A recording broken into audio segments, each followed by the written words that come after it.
ശ്രീ ഗുരുഭ്യോ നമഃ. എറണാകുളത്തെ പാശനം. ഇപ്പോൾ നിങ്ങളൊരു അമ്പലത്തിൽ പോവുകയാണ്. അവിടെ നിന്നിട്ട് നിങ്ങൾക്ക് ഭയങ്കര ആഗ്രഹം 108 പ്രാവശ്യം ഏതോ ഒരു ശ്ലോകം ചൊല്ലണമെന്ന്. പക്ഷെ നിങ്ങളുടെ കയ്യിൽ ജപമാലയില്ല. ആൻഡ് നമ്മൾ എണ്ണം വെച്ച് ജപിച്ചാൽ നമ്മുടെ മനസ്സ് മോർ ഇൻ ആർ കൺട്രോളായിരിക്കും. എന്ന് വെച്ചാൽ കറക്റ്റായിട്ട് നമ്മളുടെ നമ്പേഴ്സ് നമ്മൾ ശ്രദ്ധിക്കും. അത് കാരണം കൊണ്ട് നമ്മളുടെ മന്ത്രത്തിൽ നമ്മൾ ശ്രദ്ധിക്കും. പക്ഷെ ജപമാല ഇല്ലെങ്കിൽ നമ്മളെങ്ങനെ how will we keep track of the number of times we have done that particular japa? സാധാരണ ഒരു ജപമാലയിൽ 108 ബീഡ്സാണ് ഉണ്ടാവുക. നമുക്ക് 108 വരെ അല്ലെങ്കിൽ 100 വരെ നമ്മളുടെ വിരലുകളിൽ തന്നെ എണ്ണി ട്രാക്ക് ചെയ്യാൻ പറ്റും. അതിന് കരമാല എന്ന് പറയും. അപ്പോൾ നിങ്ങൾക്ക് 100 വരെ എങ്ങനെ ഈ വിരലുകൾ വെച്ചിട്ട് എണ്ണാൻ പറ്റും എന്നുള്ളത് പറഞ്ഞുതരാം. അപ്പോൾ നമ്മുടെ എല്ലാ വിരലും ഇങ്ങനെ 3 ആയിട്ടാണല്ലോ ഡിവൈഡ് ചെയ്തിരിക്കുന്നത്. 1 2 3. അതാണ് നമ്മൾ യൂസ് ചെയ്യാൻ പോണത്. So when you count you are going to start from the ring ഫിംഗറിൻ്റെ മിഡിൽ.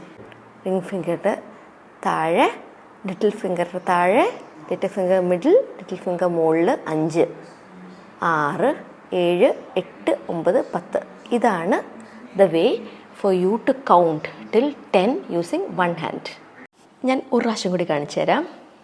1 2 3 4 5 6 7 8 9 10. മിഡിൽ ഫിംഗറിൻ്റെ ഈ 2 പാർട്ട് നമ്മൾ ഉപയോഗിക്കണില്ല. ബാക്കി ഫിംഗേഴ്സിൻ്റെ എല്ലാ കഷ്ണങ്ങളും നമ്മൾ ഉപയോഗിച്ച് തീർത്തു. ഇപ്പം നിങ്ങൾ ഈ കയ്യിൽ 10 എണ്ണിക്കഴിഞ്ഞാൽ മറ്റേ കയ്യിൽ നമ്മൾ ഫസ്റ്റ് പൊസിഷനിൽ ഇങ്ങനെ പിടിക്കും. അപ്പോൾ അതിൻ്റെ അർത്ഥം എന്താണ്? നമ്മൾ 10 ജപിച്ച് കഴിഞ്ഞു എന്ന്.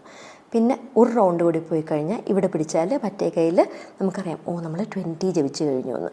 അങ്ങനെ നമുക്ക് മറ്റേ കയ്യിൽ ലാസ്റ്റ് പൊസിഷനിൽ എത്തുമ്പോൾ നമുക്കറിയാം നമ്മൾ 100 ജപിച്ച് കഴിഞ്ഞു എന്ന്.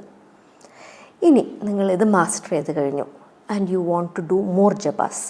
ഒരു റൗണ്ട് ഇങ്ങനെ പോയി കഴിഞ്ഞിട്ട് അതിന് ഉൾട്ടായിട്ട് കൂടി ജപിച്ച് കഴിഞ്ഞാൽ നമുക്ക് ഒരു കയ്യിൽ 20 വരെ എണ്ണാൻ കിട്ടും. ഞാനിപ്പോൾ പറഞ്ഞു തന്നിരിക്കുന്നത് ഭയങ്കര സിമ്പിളായിട്ടുള്ളൊരു ടെക്നിക്കാണ് ഇങ്ങനെ ജപിക്കണത്.